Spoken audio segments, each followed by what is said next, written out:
In this simulation tutorial, we're going to create a steam effect coming from the hydraulic system of a giant mech. It's the same mech we were using in the 6.5 training tutorial, so right away I'll access the model from my models folder, and we should find a model called, oops, don't want that, tank final. I'll bring that in. It's an 11 meg model file, and also bring the terrain in that the character is going to stand on, of course, our trusty environment model. Just going to switch over to a texture decal view for a moment and go full screen. So this is a relatively large character in its environment. If I bring in the buildings for scale, or even a model for scale, I'll bring in the Mulcore model. So I'll just bring in the, let's see, I should have a low-res model around here somewhere, or even the Marine will do.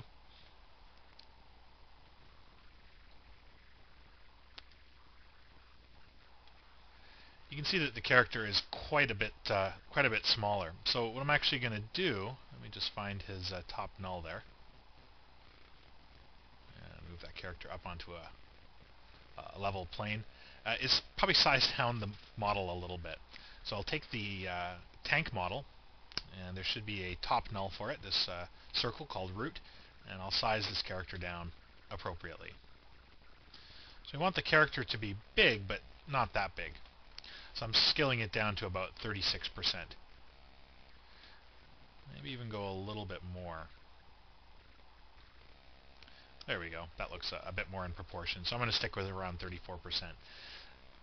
So I'm actually going to build an emission for this tank. What I want to do is use the area kind of around the pistons, the hydraulic pistons area. It might give off a lot of steam due to releasing in pressure if the robot or the mech has been working for quite a while.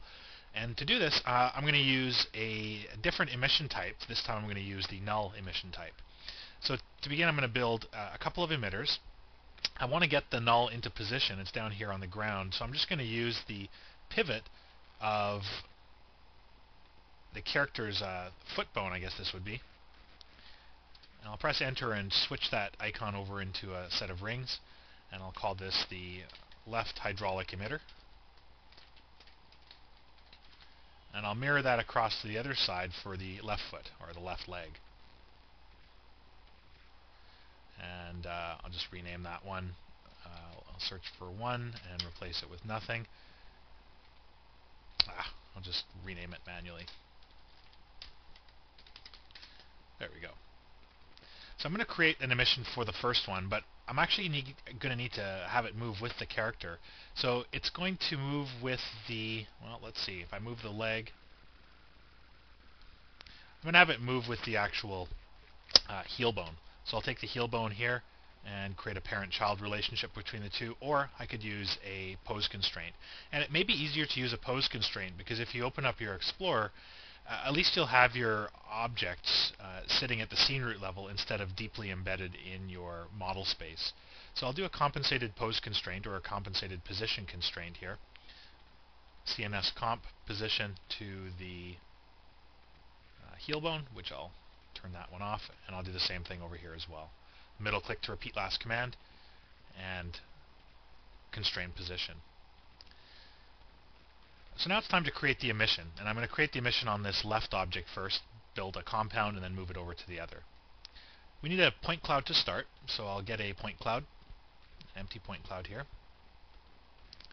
and I'll call this my steam point cloud. I'll open up an ice tree and I need to begin to build the initial functionality for it. So Alt-9, the point cloud is still selected, and I'll create a simulated ice tree on which I need to create an emission and a simulation node. So I'll get the Simulate Particles node from my Favorites menu, or from the Tools Simulate folder. I'll plug it into the second port, and under the Particle Tasks, under Emitters, I'm going to pull in an Emit from Null compound.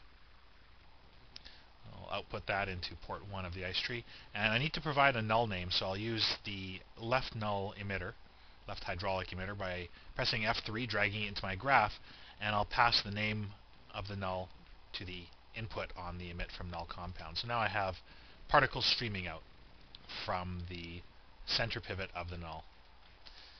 So now that we have our initial emission, I'll move along and begin to refine the effect.